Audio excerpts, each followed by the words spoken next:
அவன் உள்ளே சென்றதும் அவன் போனை எடுத்து ஏதாவது மெசேஜ் இருக்குமா என்று பார்த்தல். அவர்களின் வாட்ஸ்ஆப் சேட் முற்றிலுமாக டெலீட் செய்யப்பட்டு இருந்தது.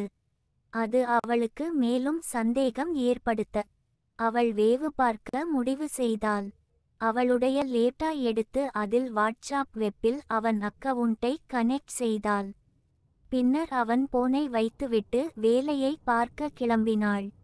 பின்னர் அவன் அலுவலகம் கிளம்பிவிட இவள் வீட்டு வேலையை வேலைக்காரர்களிடம் கொடுத்துவிட்டு அவள் அறைக்கு வந்தாள். லேப்டா எடுத்து ஏதேனும் மெசேஜ் வருகிறதா என்று பார்த்தாள். மதியம் வரை அவளிடம் இருந்து ஏதும் இல்லை. பிசினஸ் சம்பந்தமான மெசேஜ்கள் மட்டுமே வந்தது.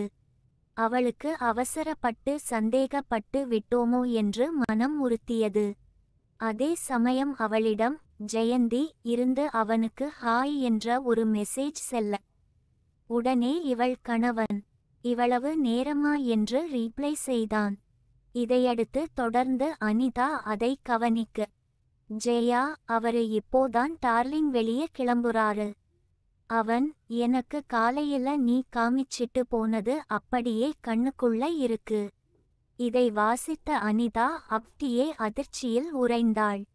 மேலும் மெசேஜ் முன்னும் பின்னும் வர தொடர்ச்சியாக வந்தவை மேலும் அதிர்ச்சியை கொடுத்தது. ஜெயா நல்ல வேலை அனிதாகிட்ட மாட்டிக்கல. அவங்க என்கிட்டே வந்து கேட்டப்போ ஒண்ணுமில்லைன்னு சொல்லிட்டேன்.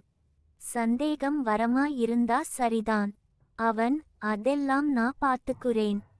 இவனுங்க 2 பேரும் வேற சும்மா இல்லாம அவளை பத்தி பேசி அவளை டென்ஷன் ஆக்கி விட்டுருக்கானுங்க.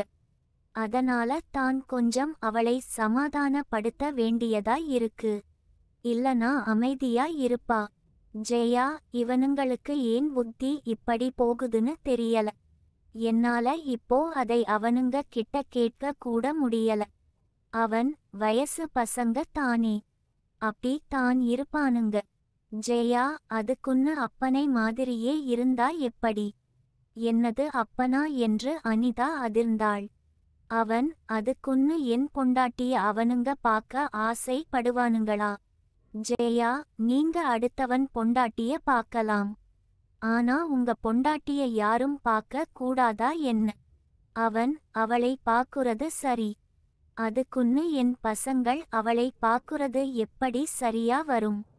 ஜெயா எல்லா ஆம்பளைங்களும் அவன் பொண்டாட்டி மட்டும் பத்தினியா இருக்கணும்னு நினைக்கிறீங்க.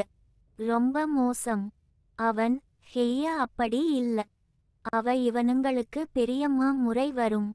அவளுக்கு புள்ளைங்க அவனுங்க எப்படி? ஜெயா அதெல்லாம் அப்போ யோசிச்சிருக்கணும். கல்யாணம் ஆகுறதுக்கு முந்தின நாளே என்னை தனியா கூட்டிட்டு போய் வயித்துல புள்ளைய கொடுத்தப்போ அவன் அதுக்கு அப்புறமும் தான் பெத்துக்க சொல்லி கேட்டேன். நீ தான் மாட்டேன்னு சொல்லிட. ஜெயா உங்க வசதிக்கு வந்துட்டு லோட் பண்ணிட்டு போக நான் என்ன லோடு மிஷின் அவன் லோட் மிஷின் ஆக மட்டும் உன்னை பார்த்தா ஏன் இன்னும் உன்னை வச்சுக்கிட்டு இருக்க போறேன். ஜெயா இப்படியே பேசி மயக்குங்க. இந்த முறை உங்களோட சரியா நேரம் செலவிட முடியல. அவன் எனக்கும் தான். ஜெயா எனக்கென்ன தெரியும், பக்கத்துல இருந்தா பாத்துருப்பேன். அங்க ஆபீஸ்ல இருக்கப்போவே இப்படியா? அவன் நீ அனுப்புடி செல்லம். ஜெயா இப்போவா? அவன் மௌம் சீக்கிரம் அனுப்பு. ஜெயா அந்நேரம் படம் எடுத்து அனுப்ப இதையெல்லாம் இங்கிருந்து படித்து பார்த்து கொண்டு இருந்தாள் அனிதா. அவளுக்கோ கோபம் கஷ்டம் என்று எல்லாம் சேர்ந்து ஒரு இறுக்கமான உணர்வு. என்ன செய்வது என்று தெரியாமல் கண்களில் கண்ணீர் வர அதுவே அவளுக்கு அவள் கணவன் இத்தனை நாள் அவளை முட்டாள் ஆக்கியது இன்னும் கோபத்தை உண்டாக்கியது. அவள் அறையில் இருந்து வெளியே வர மற்றொரு அறையில் ஜெயா இருந்து புன்னகைத்து கொண்டே போனில் மெசேஜ் செய்வதை பார்த்தாள். அது அவள் கணவனுக்கு தான் என்று தெரியும். நேரே சென்று அவளை பலர் என்று 2 அறை விடலாமா என்று யோசித்தாள். ஆனால் என்ன பிரயோஜனம்? இத்தனை நாள் முட்டாளாக ஏமாந்தது தான் தானே என்ற கஷ்டம். சாயங்காலம் வரை அறைக்குள்ளேயே சென்று அடைந்து கொண்டாள். மாலை அவன் வந்து பேச அவள் உடல் சரி இல்லை என்று படுத்துக்கொண்டாள். அவன் அதை சாதகமாக எடுத்துக்கொண்டு வேலை இருக்கிறது என்று வெளியே கிளம்ப 8 மணியளவில் சாப்பிட அனிதா கீழே சென்றாள். அங்கே ஜெயாவின் மகன்கள் இருவரும் அமர்ந்து டிவி பார்க்க அவள் வருவதை பார்த்த இருவரும் அமைதியானார்கள். அவள் கணவனின் குழந்தைகள் தான் அவர்களும் என்று அவளுக்கு புரிய அவளை ஏமாற்றி தான் அவர்களை பெற்றான் என்ற கோபமும் இருந்தது. அனிதா, சாப்பிட்டீங்களா?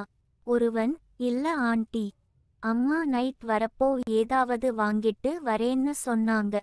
அனிதா, எங்க உங்க அம்மா? வீட்டுல இல்லையா? மற்றொருவன், யாரையோ பார்க்க போறேன்னு போனாங்க, கொஞ்சம் லேட்டா வருவங்களாம். அவளுக்கோ அவள் எங்கே போயிருப்பாள் என்று நன்கு புரிந்தது. அவளுக்கு உடல் சரி இல்லை என்று சொல்லியும் கூட அவன் சென்று இருப்பது அவளுக்கு அவன் மேல் ஒரு வெறுப்பை தூண்டியது. கஷ்டம் கோபமாக மாற அவள் ஏதாவது செய்ய வேண்டும் என்று முடிவெடுத்தாள். கண்முன்னே இருவரையும் அவள் பார்க்க, அனிதா, 2 பேரும் கொஞ்சம் மேல வாரீங்களா? இருவரும் திருதிருவென முழிக்க, வாரீங்களா இல்லையா என்றாள் அனிதா. இருவரும் அவள் பின்னால் செல்ல அவள் நேரே அவள் அறைக்குள் சென்றாள். கதவு திறந்தே இருக்க இருவரும் பின்னால் சென்று உள்ளே நுழைந்தனர். கட்டிலில் அமர்ந்து இருந்த அனிதா அவர்களை பார்க்க அவர்கள் ஏன் அவள் அழைத்தாள் என்பது தெரியாமல் பார்க்க, Anitha, Sanjeev, Raghav, I want you both to me. இருவருக்கும் தாங்கள் கேட்டது கனவா இல்லை நினைவா என்று புரியவில்லை. இருவரும் ஒருவரின் ஒருவர் முகத்தை பார்த்து கொள்ள, அனிதா, நிஜமா தான் சொல்றேன், காதுல விழலையா? ராகவ், கேட்டுச்சு ஆண்டி, பட்டி போவா. அம்மா அங்கிள் வந்துட்டா. அனிதா, அதை பற்றி நானே யோசிக்கல, நீங்க என்னடா? சஞ்சீவ், நாங்க 2 பேரும் சேர்ந்து ஓகேவா? அனிதா, ஏன் நீங்க அன்னைக்கு சேர்ந்து தானே பேசிட்டு இருந்தீங்க 2 பேரும், பின்ன என்ன? இருவரும் அமைதியாக இருக்க, அனிதா, உங்க அப்பாவை எங்க? சஞ்சீவ், அவரு ஒரு மீட்டிங் விஷயமா போயிருக்காரு, நாளைக்கு தான் வருவாரு. அனிதா, அப்போ ஓகே, லெட்ஸ் ஸ்டார்ட் என்று சொன்னபடி அனிதா தயாரானாள். இருவரும் அவளை பார்த்து கொண்டே நின்றார்கள். அனிதா, இப்படி நின்னுக்கிட்டே இருந்தா எப்படி? வாரீங்களா இல்லையா என்று கொஞ்சம் சலித்து கொண்டாள்.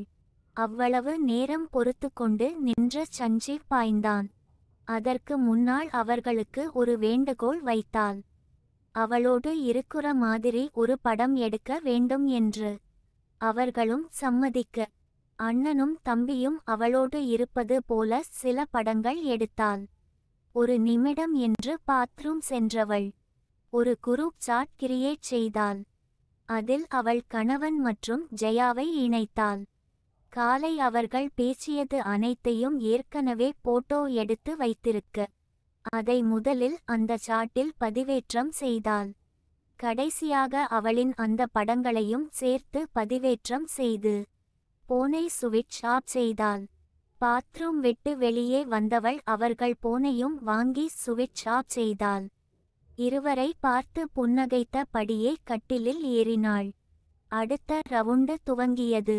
குரூப் சாட்டில் தங்கள் சங்கதி வெட்ட வெளிச்சத்துக்கு வர அவசரமாக ஓடி வந்த அவள் கணவனும் ஜெயாவும் அந்த அறைக்குள் என்ன நடக்கிறது என்பதை உணர்ந்து கதவை தட்டவும் முடியாமல் உள்ளே செல்லவும் முடியாமல் உள்ளே கேட்கும் சத்தத்தை வெளியே நின்று கேட்டுக்கொண்டு நிற்க மேலும் 1 மணி நேரம் கழித்து கதவை திறந்து வெளியே வந்தாள் அனிதா. வெளியே இருவரும் நிற்க வந்த அவள் இருவரையும் பார்த்து புன்னகைத்தபடியே கீழே சென்றாள். இருவராலும் கேள்வி கேட்க முடியவில்லை. தண்ணீர் குடித்துவிட்டு மீண்டும் மேலே அப்படியே வந்தவள் அறைக்குள் சென்று கதவை சாற்றினாள்.